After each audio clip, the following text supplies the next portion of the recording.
Bem-vindos todos, caros alunos. Hoje o tema são as estratégias internacionais. Bom, existe uma diferença entre estratégia internacional e uma empresa internacionalizada, né? A estratégia internacional é participar do mercado exterior, né? Com produtos ou até mesmo serviços, né? Ou até mesmo adquirindo matérias-primas em outros países. Agora, empresa internacionalizada é uma empresa que possui investimento direto em países estrangeiros. Isto é, ela tem alguma unidade de negócios fora, alguma forma de presença que não seja simplesmente a importação ou exportação de produtos e matérias-primas, né? Essa presença pode ser um escritório, uma fábrica, né? E nós vamos ver a partir de então. Então, exportar simplesmente um produto ou importar matéria-prima significa que a empresa tem uma estratégia de internacional, de uso, né, de matérias-primas ou vendas, mercados internacionais. Agora, uma empresa internacionalizada, ela precisa estar presente com algum ativo em outro país. Então, quando nós estamos numa internacionalização ou de produto ou de empresa mesmo internacionalizada, a intenção é ampliar o tamanho do mercado que a gente tem, né? Obter maiores receitas, né? Ao ter mais,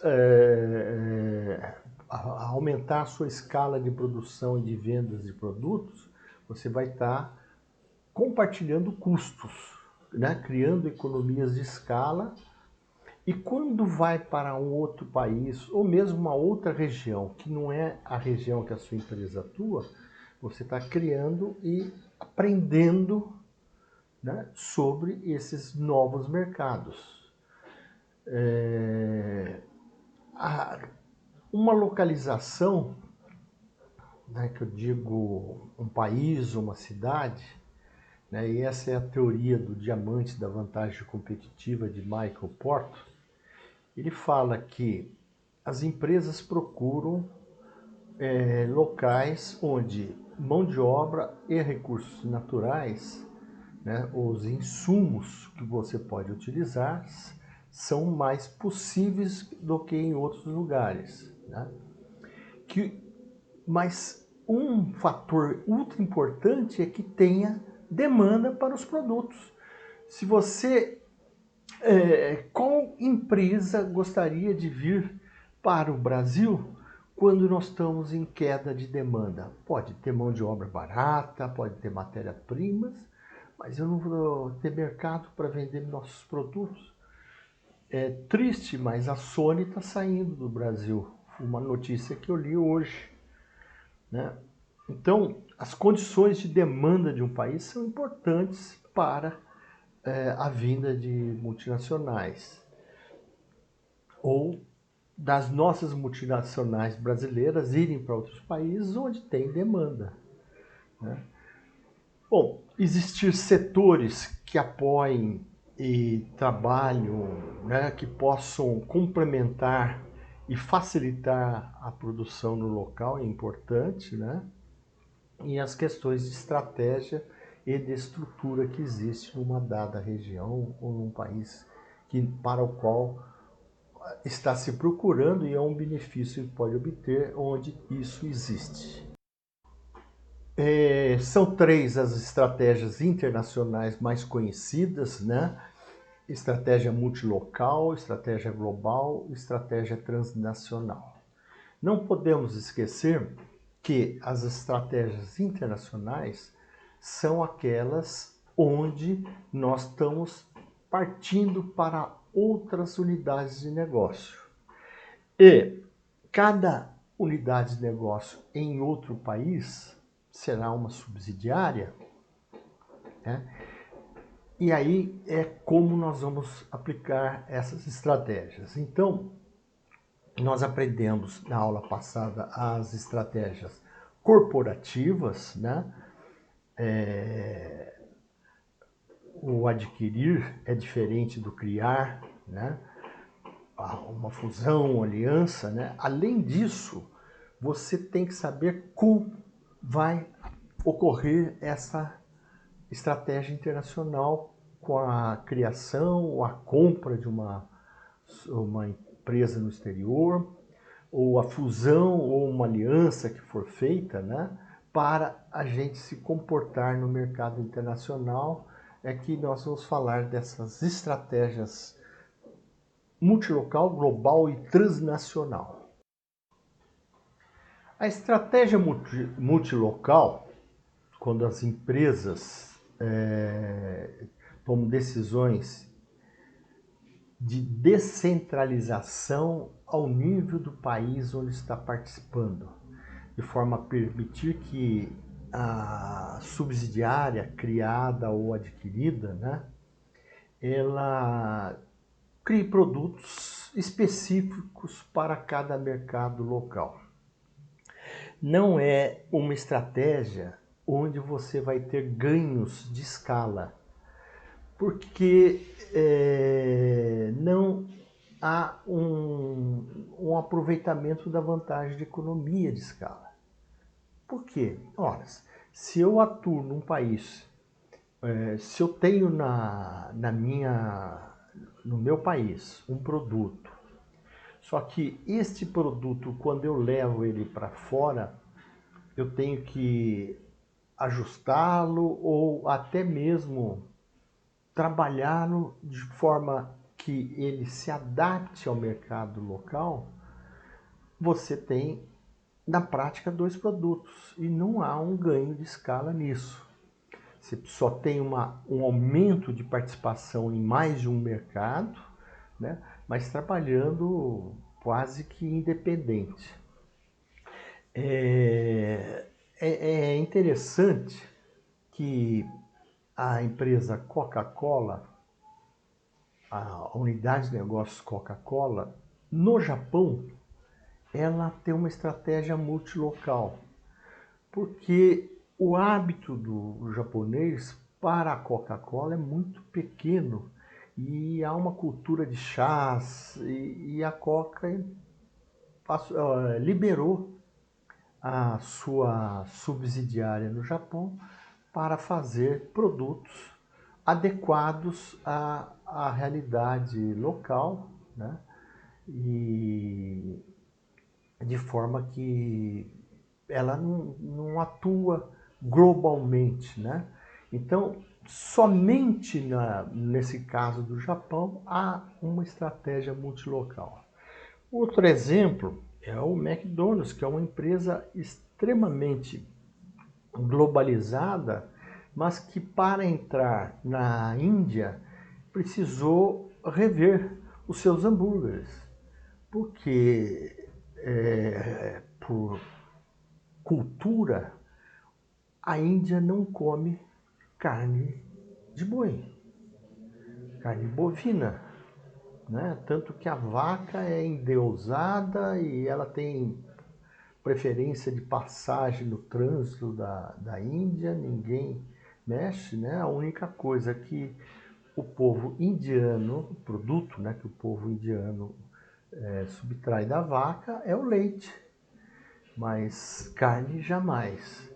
Então, o McDonald's, para entrar na Índia, teve que rever o seu produto, né, e criou uma estratégia diferente para a Índia. Isso foi uma estratégia multilocal, onde deu independência para a unidade de negócios estabelecida na Índia, né, para que eles atuassem de forma diferente da estratégia global que o McDonald's tem.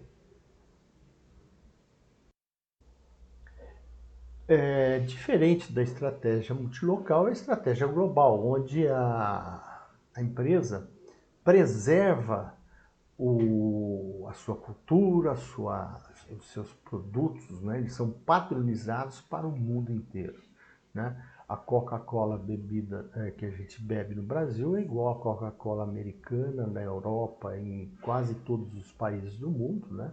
Com exceções de alguns, né? Uma das exceções seria a Coca ter o Guaraná Jesus lá no Maranhão, né? Algo que fugiu totalmente da estratégia global, que é a marca principal da Coca-Cola, né?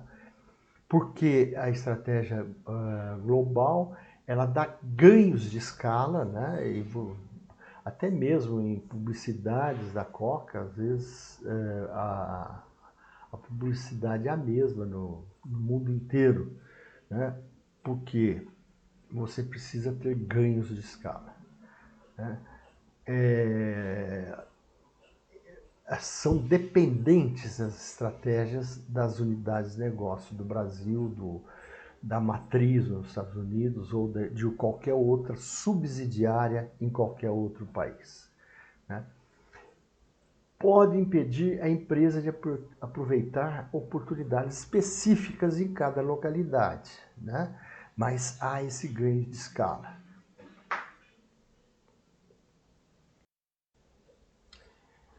E a estratégia transnacional, que é o que nós temos mais visto hoje em dia, né? Que a empresa precisa ter o ganho de escala, né? Uma eficiência global, mas não pode permitir perdas de mercados porque não dá uma flexibilizada em alguns momentos, né? E essa responsividade local é um termo que não existe em português e a tentativa de tradução de todas que eu vi, né? Bom, essa tentativa de adaptações em determinados locais, né? Principalmente a gente vai ver isso na indústria automobilística, que eles criam o carro global, né? Alguns padrões importantes, mas permite adaptações em outras unidades, em suas subsidiárias, né? O caso mais emblemático foi o EcoSport da Ford, que o Brasil, né, criou esse tipo de carro numa plataforma global da Ford, né, que era totalmente de outro carro, né, e criou um 4x4 que não é 4x4, mas que satisfez um mercado, né, que gostaria de ter um carro com tração 4x4, mas por ser caro, comprava o Export, que ele tinha uma característica ou uma aparência de carro 4x4, né?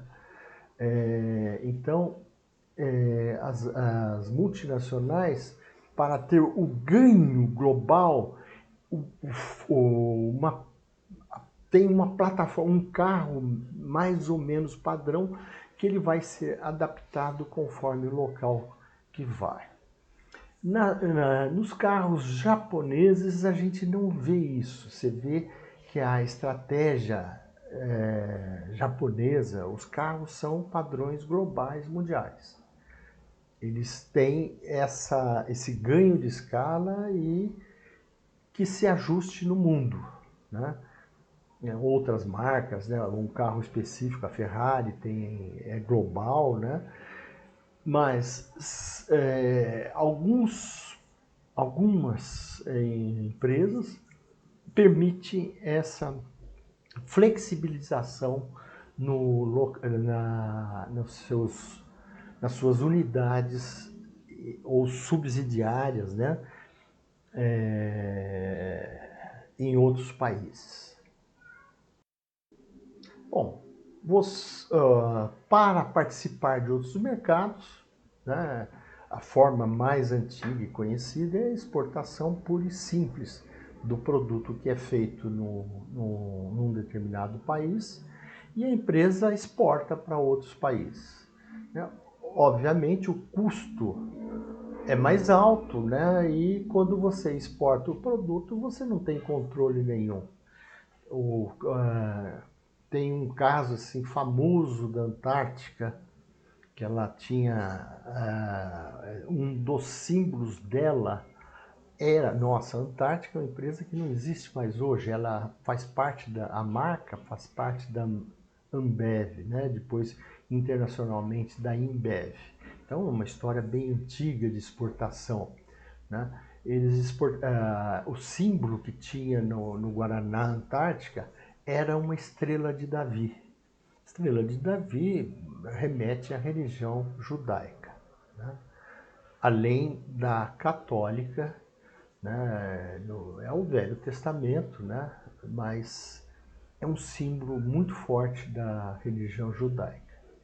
E eles exportaram, um belo dia, fizeram uma grande exportação de Guaraná para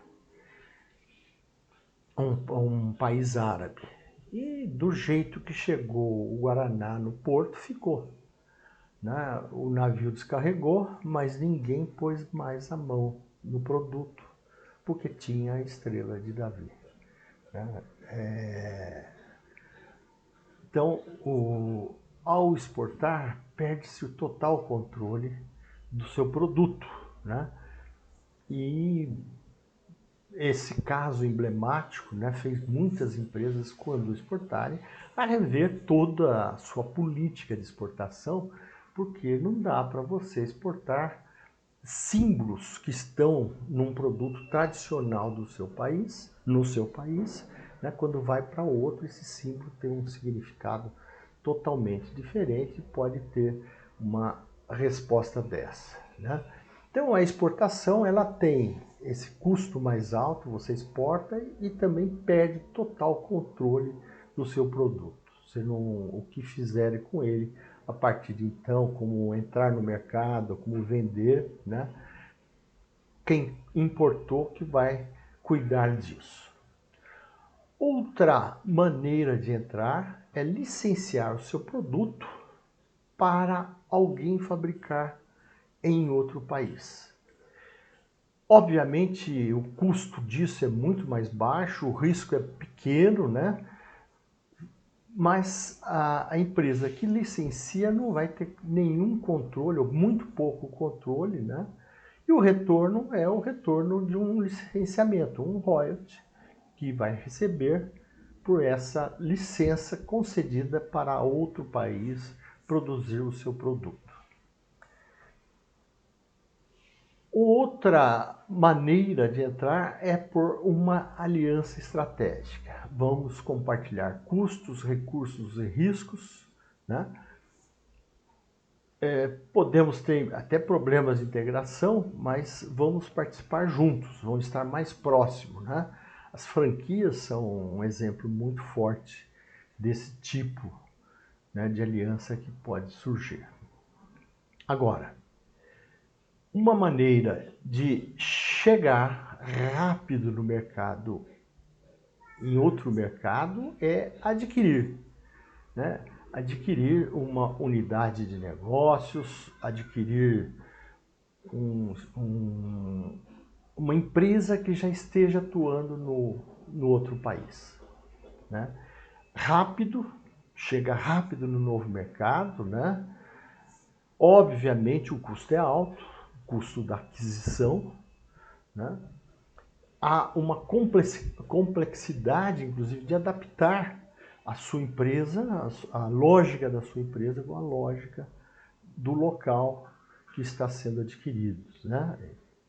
Culturas vão ser conflitantes, né?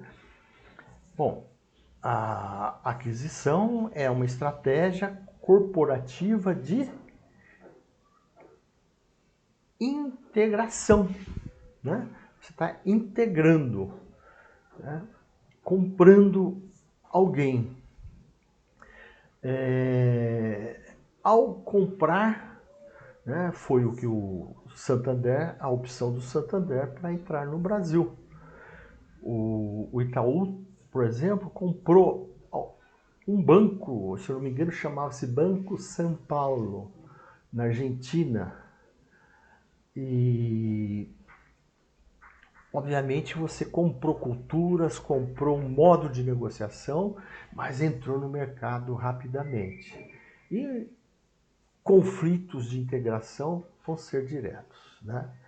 Agora, pode-se criar uma nova subsidiária, né? Eu estou falando bastante de subsidiária, né? E eu não sei se vocês estão pegando. Uma subsidiária nada mais é do que uma filial, né?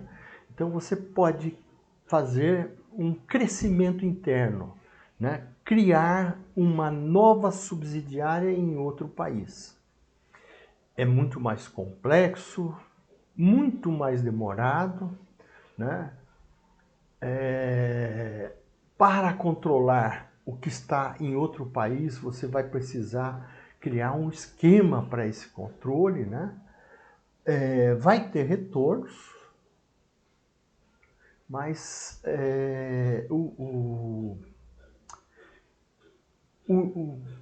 como começa do novo, né? Fica mais complicado. Agora, a BR Foods, que é uma fusão da Perdigão com a Sadia, eles criaram uma subsidiária no Chile para distribuir os produtos deles. Então, ao invés de uma fábrica lá, não, criaram uma logística, né? Inclusive com caminhões próprios e um centro de distribuição para fazer a entrega que eles fazem, como fazem aqui no Brasil, para supermercados e mercearias, padarias, né? E foi uma maneira deles entrarem no mercado internacional, no Chile, né? De uma forma pela logística, né? Foi criando uma nova subsidiária que foi desenvolvendo a expertise que eles têm de distribuição de produtos. Bom, por que é importante participar da economia global? O conhecimento, ele anda nas grandes empresas. A inovação, e quando eles não inovam, não criam conhecimento, eles podem comprar, adaptar, mas enfim, participar. E nós sabemos que o mundo do conhecimento é um mundo onde você tem mais possibilidade de maiores ganhos, né? Porque é muito mais difícil imitar o conhecimento. Matéria-prima, mão de obra barata, as empresas, por estratégias internacionais, ela adquire onde quer, da maneira que quer e como quer.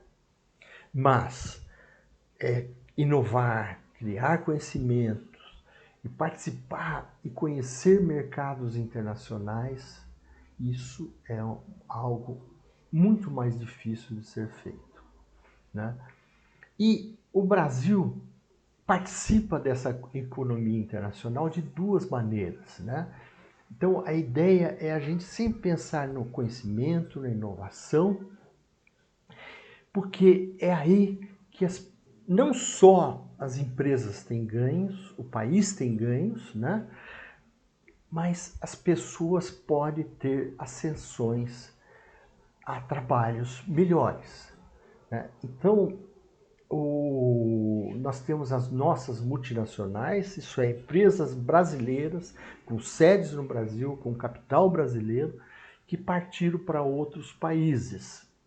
Muitas delas receberam financiamentos do BNDES e, infelizmente, ou por falta de conhecimento ou por qualquer outra razão política, né, o BNDES foi martirizado como se fosse alguém que estivesse fazendo um papel feio, né, diante do financiamento da internacionalização das nossas multinacionais. Ao contrário do que muitos falam, né, quando uma empresa brasileira atua no mercado estrangeiro, ela pode estar empregando mão de obra fora do Brasil, mas está trazendo conhecimento, fazendo com que a matriz no Brasil se desenvolva mais, né? E esse intercâmbio de conhecimentos tem proporcionado um fortalecimento das nossas multinacionais. E o BNDES, ele tem uma política de não simplesmente financiar algo fora do Brasil, muito combatido, né? As nossas construtoras que se internacionalizaram e participaram de obras fora do Brasil, né? O BNDES financiou uma obra num país africano, prejuízo do Brasil, deu dinheiro para eles. O BNDES até hoje não teve prejuízo como se fala. Tanto que eu escuto há alguns anos, né, desde o início desse século, de que existe uma caixa preta no BNDES que precisava ser desvendada, né?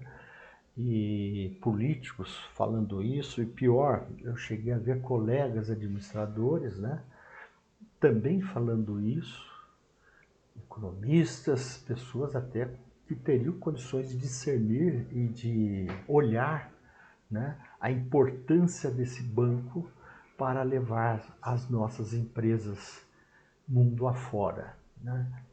Infelizmente, as nossas construtoras, hoje taxadas como as únicas corruptas do mundo, como se a corrupção fosse monopólio do Brasil, e não é, né? No mundo não se coloca um tijolo sobre o outro tijolo sem estar dentro de certas regras que não são as mais republicanas possíveis, né?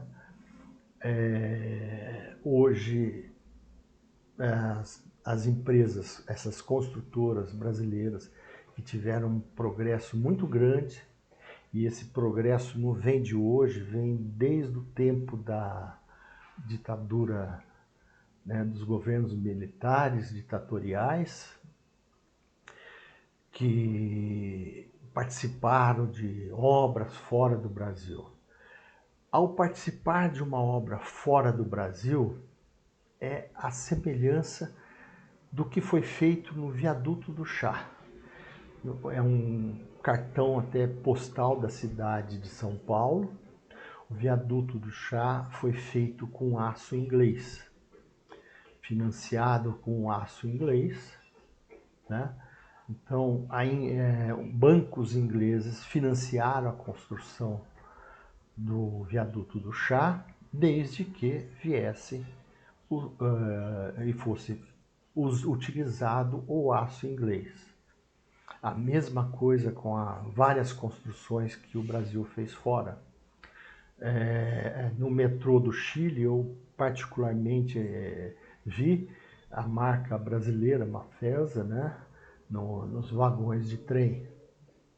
Então, quando financia-se uma obra em outro país, né, o BNDES ele coloca esta cláusula, né, de que uma porcentagem grande de produtos brasileiros, mão de obra brasileira, serviços brasileiros sejam adquiridos no Brasil para ser levado para outros países.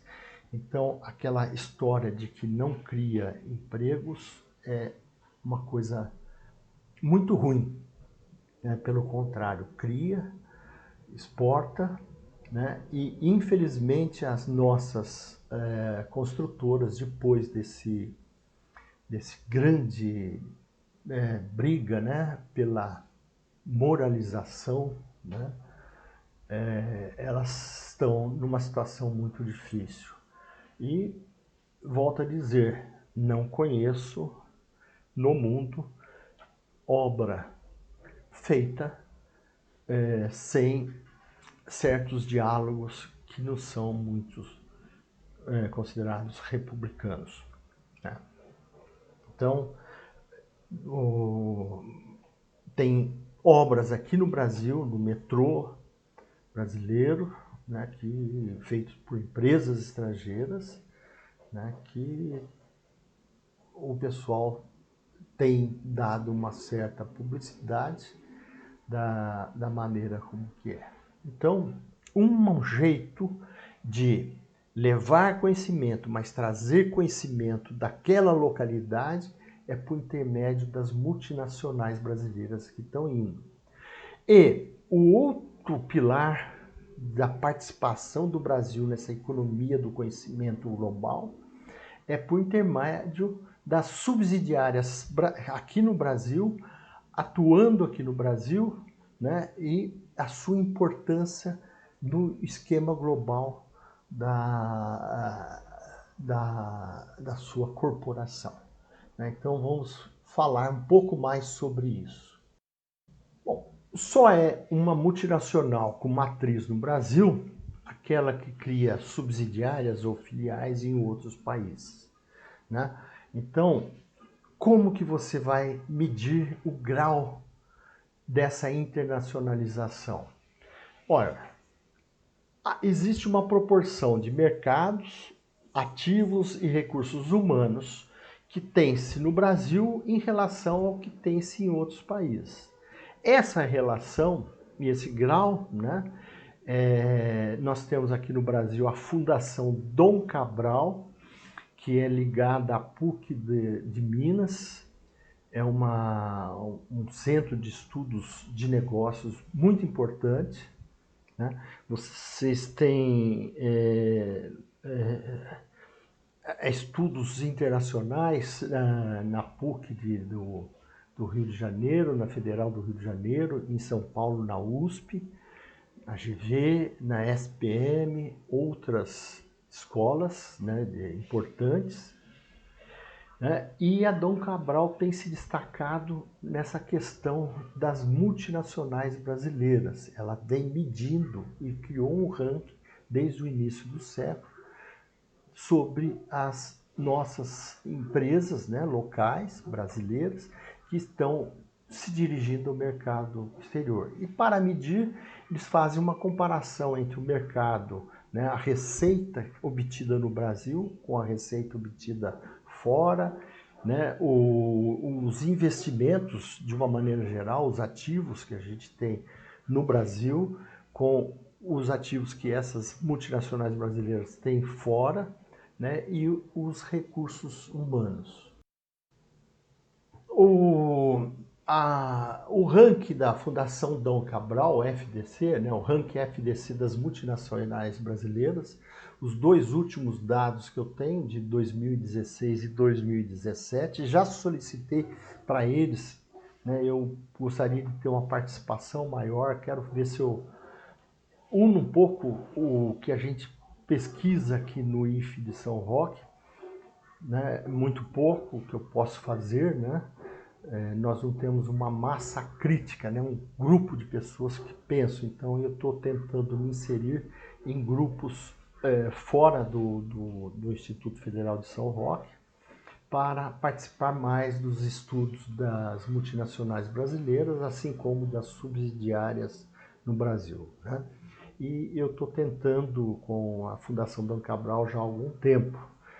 Agora eles têm uma filial, né? Eles têm uma escola em São Paulo, né? E eu devo pós-pandemia, fazer uma visita a eles para tentar ver se a gente fica mais próximo. E quem sabe eu obtenha os rankings, né, um pouco mais próximos, né, mais atuais, né? Mas está aí o de 2016, a Fitesa, IOSP, CZN, Tercemit, Stefanini, Artecola, Gerdau, JBS, né? Vocês vão ver que tem uma pequena variação com o de 2017, mas a Fitesa, né? Que empresa é essa, né? Nós vamos ver, até falar um pouquinho dela, né? Em primeiro lugar, como sendo a principal multinacional brasileira. Ela tem um índice, né, de quase 75% fora do Brasil, né? Apenas 25% dela está aqui no Brasil, né? A proporção de ativos, participação em mercado, né, receitas e mão de obra, né? A maior parte está fora do Brasil, né? Pelo de 2016, 74%, né? E vamos dar uma olhadinha agora aqui no de 2017. Em 2017 a gente vê a Odebrecht aí quase, né, num empate técnico com a Fitesa, né? Eu tenho a impressão que isso não deve estar permanecendo, né? Mas está lá, né? Vocês veem que nós temos 13 multinacionais com participação ou de ativo, mercado e recursos humanos fora do Brasil, mais do que aqui no Brasil, né? Está aqui até a Tupi, a Fundição Tupi, né? Depois, elas não são tão fora assim do Brasil, né? Então, vamos falar da Fitesa. Vocês tirar essa empresa, né, que a gente não conhece quase nada. Uma grande inovação é o tecido não tecido, né? Daí a Fitesa ser a líder mundial no setor de não tecidos, né? Ela se especializou no fornecimento de materiais, né, inovadores para os mercados de higiene médico e industrial.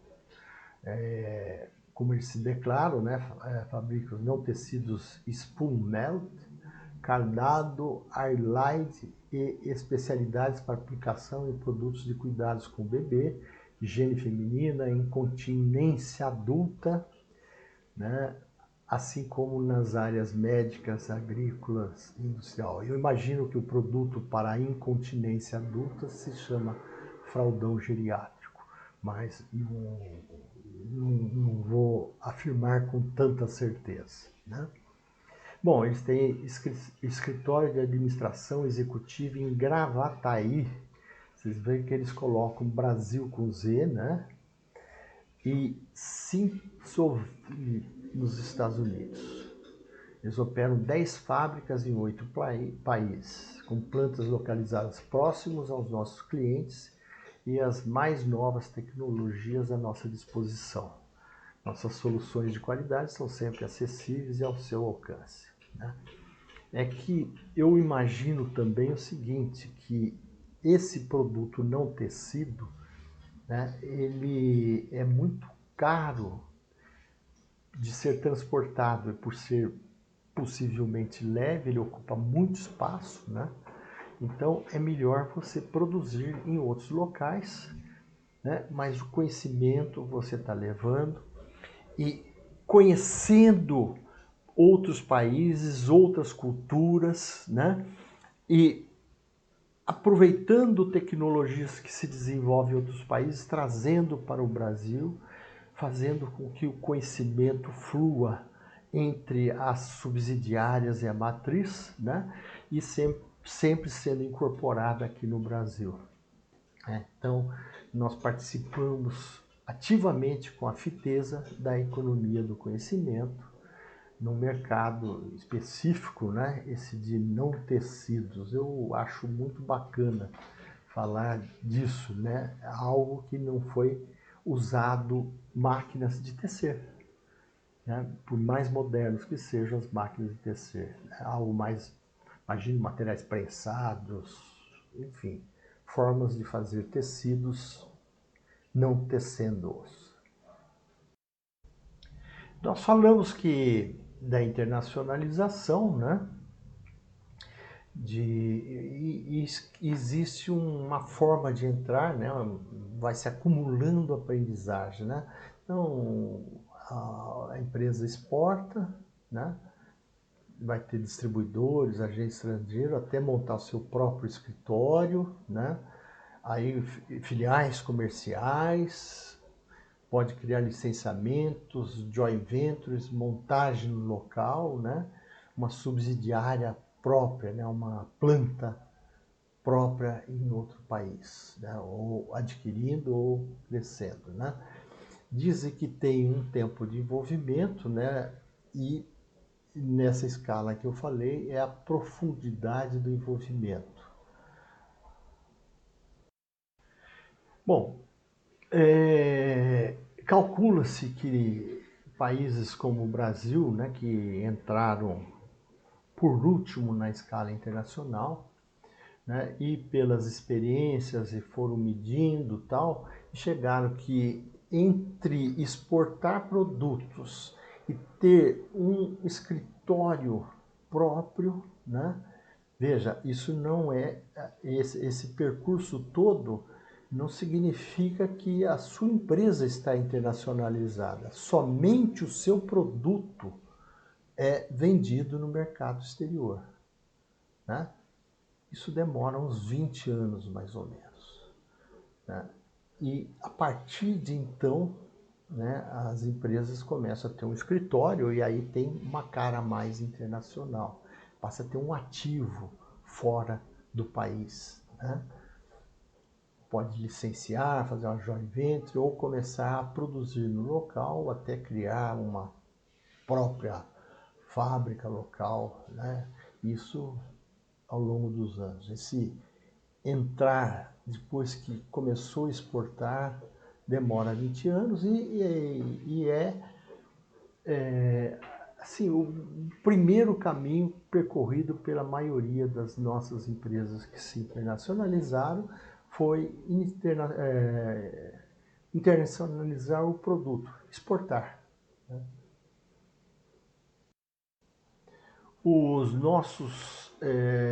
As nossas empresas internacionalizaram, né?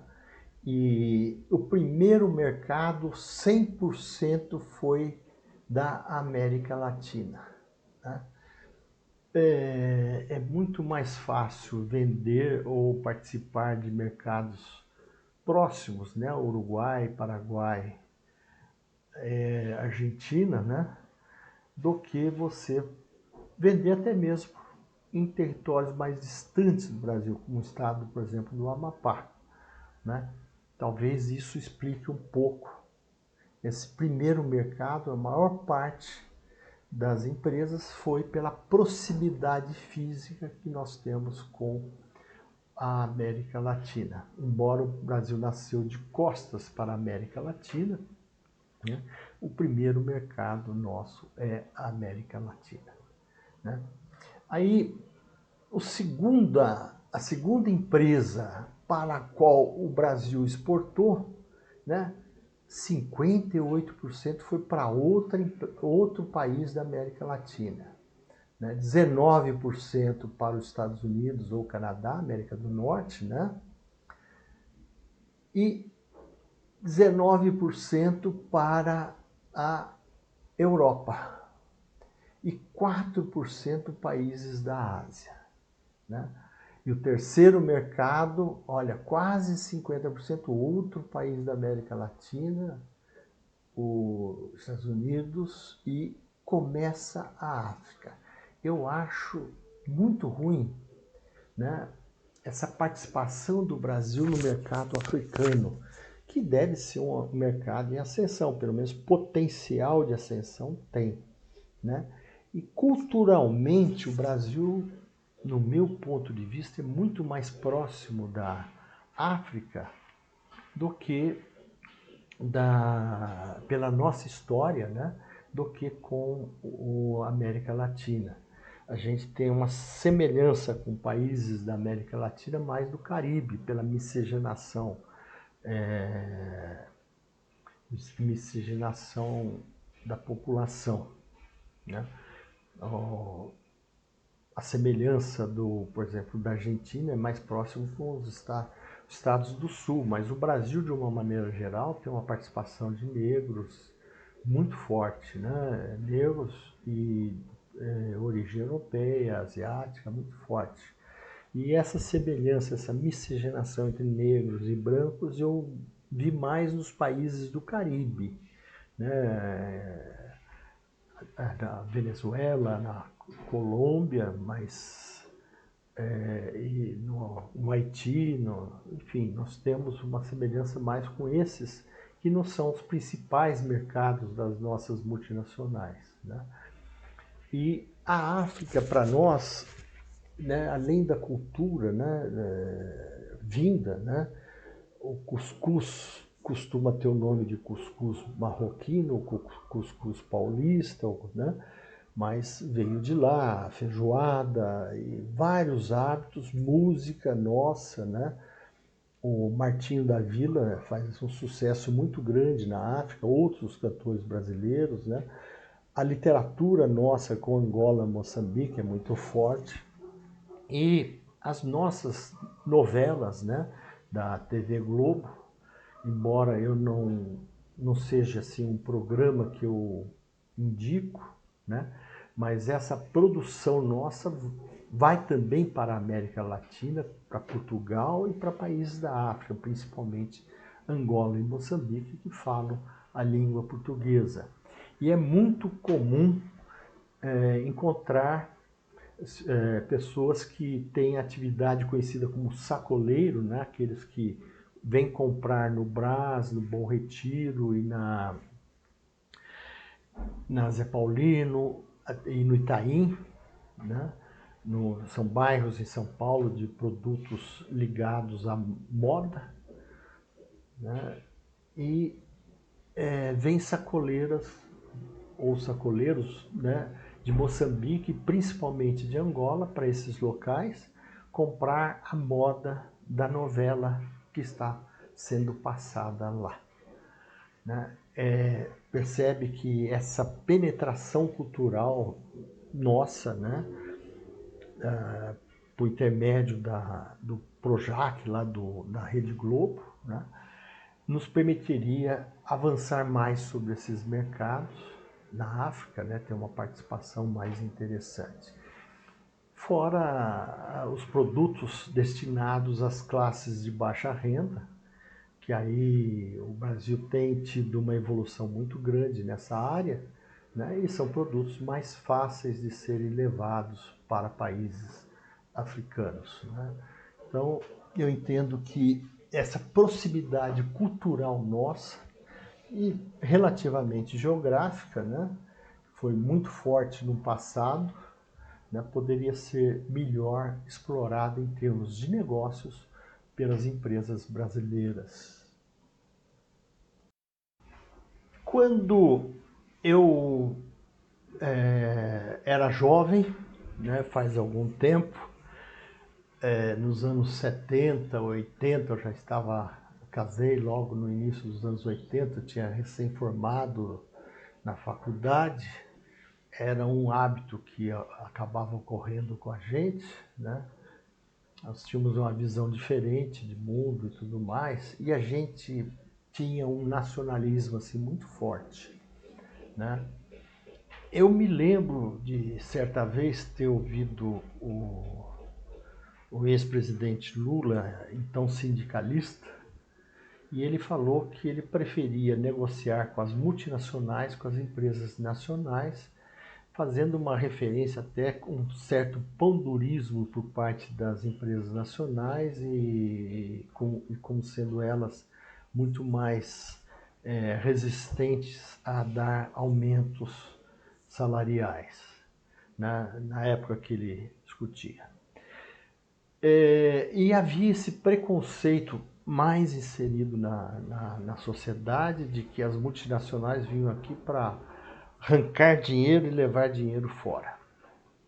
Demorou para haver uma evolução e um entendimento que as filiais ou subsidiárias das companhias multinacionais, né, instaladas aqui no Brasil, elas poderiam trazer ou até financiar o desenvolvimento de ideias, inovações, conhecimento, né?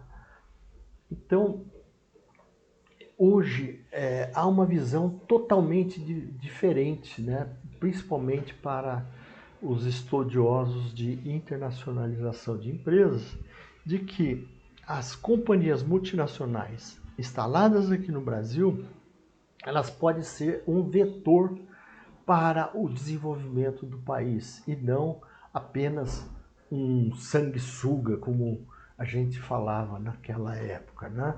E aí vinham pessoas defendendo as suas empresas nacionais como sendo as empresas verdadeiras, de patriotas e tudo mais. Esses estudos são mais recentes. Professores da USP, né, o Felipe Borini e o Moacir Miranda de Oliveira Júnior, né, eles começaram e criaram até uma tipologia bem interessante das subsidiárias ou filiais nos países. E eles criaram esses dois grupos, né, primeiros, né, que são subsidiárias mais tradicionais, aquelas que vêm fazer aqui no Brasil o que faziam lá, né? Então, são as implementadoras, né? Elas recebem o conhecimento, né, e implantam, né? Tem uma responsabilidade limitada, geralmente, ao país onde estão. Aqui no Brasil, uma subsidiária dessa é uma subsidiária que só faz o que já vinha sendo feito, né? Tem outras que eles consideram como criadoras locais e autônomas, né? Desenvolve as atividades da cadeia de valor de maneira relativamente independente das demais subsidiárias, né? Com inovações específicas para adotar o mercado local, mas que esse conhecimento gerado aqui só serve para usar aqui, não dá para levar para fora, né? Pode ser até uma líder de mercado, uma boa geradora de receitas, mas é algo que está fora da economia global. O conhecimento gerado no local não tem sido usado fora, né? Então, quem está atuando numa empresa multinacional aqui no Brasil, né, e percebe isso, fique avisado, né? Pode ocorrer aquela estratégia de redução que nós falamos de desinvestimentos, né? Eles podem vender porque eles querem concentrar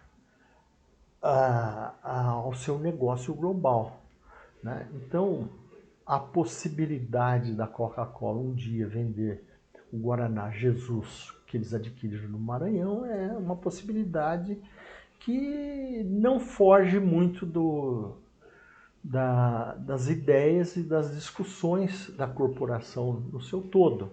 Porque o Guaraná Jesus é um Guaraná que talvez venha para outros estados do Brasil, mas ele não vai virar um produto global nunca, né? Então, sai da estratégia global deles, né? Foi algo multilocal. Até mesmo eu acho que eles compraram de raiva, porque como que pode um treco, né, ser vendido mais caro do que a Coca e custar muito menos para fazer, né? Um ganho assim fantástico que essa empresa tinha, mas era sempre no Maranhão. Bom, é, nunca vão investir nessa unidade deles, mais ou menos, né?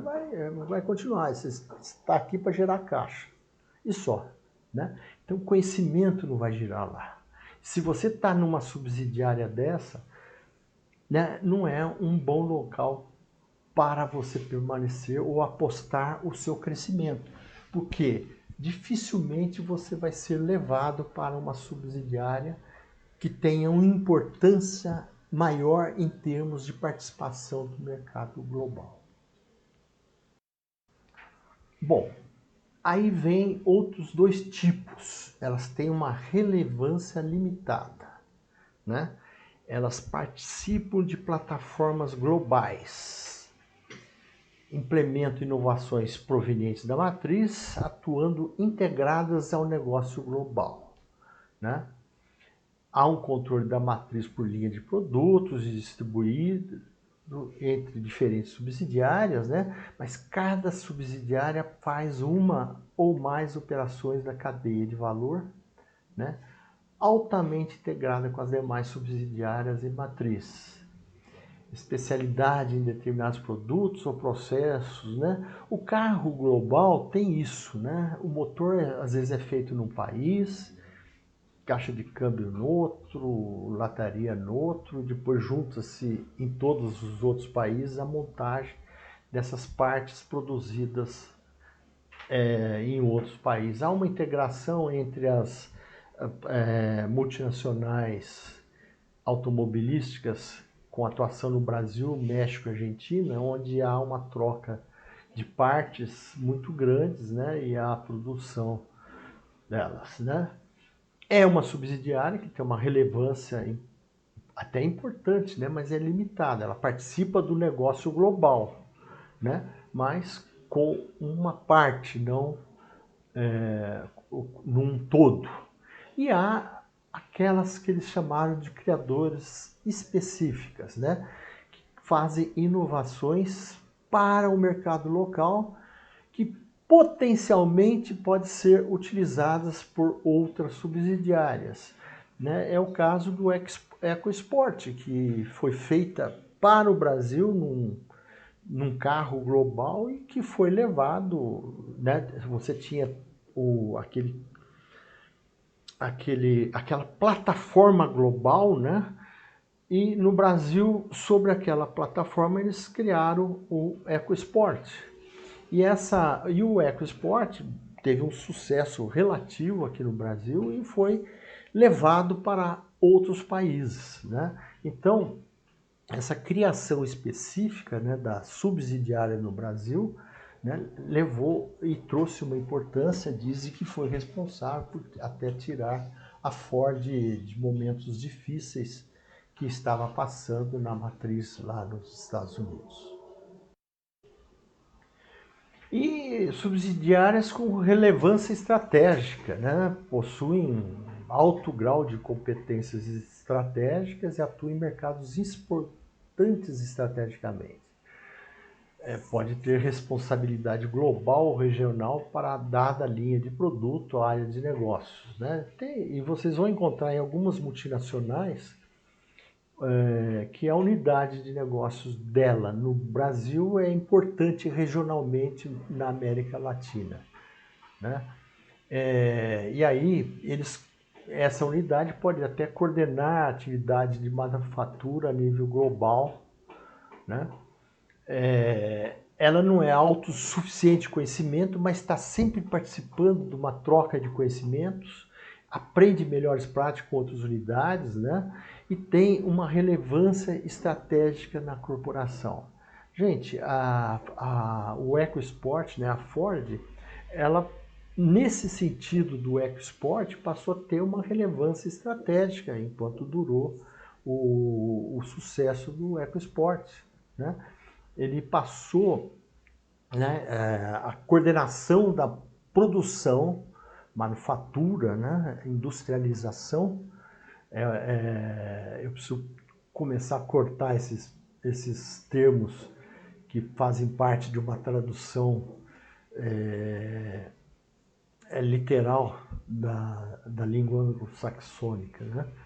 Mas essas atividades de produção, né, a nível global ou regional, no caso do export, né, foram todas coordenadas pela Ford aqui do Brasil, né? O conhecimento dela, ela não era autossuficiente, tanto que a plataforma global, né, eles trabalhavam com uma plataforma global, quer dizer, o carro sem a lataria, né, ou algumas partes, né?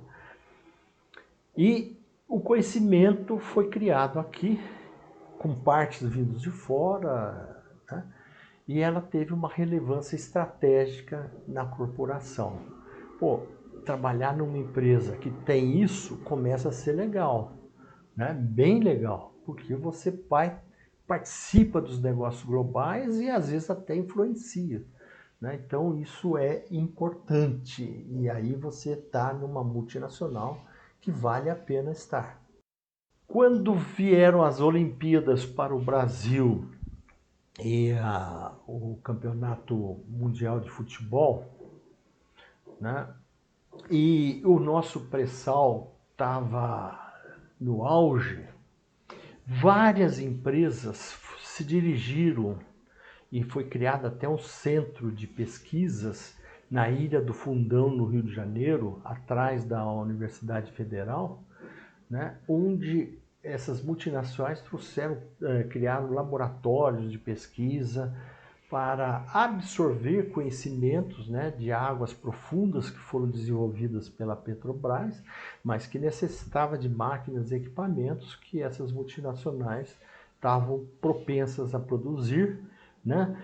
Inclusive para outros que vieram para a realização dos eventos, futebol e as Olimpíadas, né? E isso gerou alguns centros de excelências, né? Que são pedaços de uma organização que possuem um conjunto de capacidade que é reconhecida pela corporação como importante fonte de criação de valor, uma vez que podem ser aproveitadas ou transferidas para outras partes da corporação, né? Os centros de excelência, depois desse, vamos dizer, desse boom, eu não tive mais notícias de que eles continuaram atuantes, talvez porque o pré-sal passou a ter um desenvolvimento um pouco menos pela Petrobras devido à contingência, né, das denúncias de corrupção da Lava Jato e da suspeição da Petrobras, né? E ela teve uma dificuldade muito grande. Há também o fato de que, coincidentemente ou não, a Petrobras passou a ser espionada pelas agências de inteligência americana, né? E, obviamente, houve mudanças aqui no Brasil e as pessoas passaram a entender que a Petrobras era um grande problema, né? Uma fonte de corrupção, e que, como se fosse uma novidade a Petrobras ter este defeito, né? E aí quase que destruímos a Petrobras em função de tentar corrigir, né, a corrupção. Eu sei te dizer para vocês que isso, né, essa questão levantada nos prejudicou nas questões de se apropriar de tecnologias e de desenvolver tecnologias, e em prejuízo até mesmo da própria Petrobras, que hoje está saindo inclusive da parte da química fina, que dizem que é o futuro do petróleo e não mais a utilização do petróleo como combustível, que é onde nós estamos concentrando as atividades da Petrobras, né? Uma empresa de energia, né? E não mais uma empresa petroquímica, né? E seus derivados que estão sendo vendidos, esses pedaços ou participações que a Petrobras tem na química fina de petróleo, né? Mas a pesquisa e o desenvolvimento, né, tem caído. Eu não tenho mais ouvido falar desses centros de excelência de pesquisa que foram instalados na Ilha do Fundão. Espero que tenham se divertido com essa aula, né, e essa inovação que a gente tem falado, né? Esse livro, Estratégias e Inovações em Corporações Multinacionais, do professor Moacir, da USP, né? O Dirk, que era da Federal lá do Ceará, hoje ele está no INSPER, e o Borini, o jovem pesquisador, que está hoje também na USP, né? Eles tiveram um livro que foi considerado um livro um livro premiado aqui no Brasil, e eles têm várias publicações interessantes, né? Um dos pilares aí de pesquisa sobre a internacionalização de empresas. Participei de pesquisas junto com eles também. O professor Moacir foi meu orientador no doutorado. E, enfim, é uma parte das teorias da administração que estão assim nos limites do conhecimento, né? Nós estamos aprofundando e tentando entender mais disso, né? E essa importância, né, do conhecimento que corre entre filiais de uma corporação multinacional, né, das filiais para as sedes, das sedes para filiais e das filiais entre as filiais, né?